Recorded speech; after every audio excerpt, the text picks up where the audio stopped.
week, we're delighted to be hosting our Microsoft Dreamspace Easter Camp for students in our local communities situated near our data centre operations. Students are diving into creative tech challenges, visiting our Grange Castle data centre and discovering the exciting opportunities that exist in the world of digital skills and cloud technology. Through our immersive Dreamspace programmes and other initiatives, we're on a mission to skill up Ireland by providing every person in Ireland with the opportunity to skill up for the era of AI.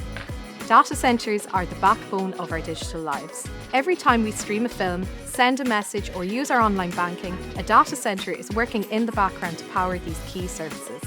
By giving students real practical learning opportunities, we hope to inspire students to engage and build confidence with the technology that powers our everyday lives. Not only did they develop their STEM skills this week, we're also looking at creativity, problem solving, teamwork, and as well developing these really important skills that they'll need for the future.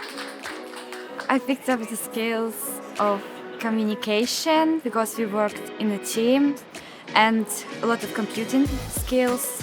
What I enjoyed the most was going to the data center and learning about how they maintain the servers and keep everyone's privacy. It sparked an interest in working in data centers for me, but I also do love coding and computer science, so this week has definitely opened up new doors for me. We believe that by sparking an interest in STEM from a really young age, we can help more students confidently participate in a rapidly changing digital world.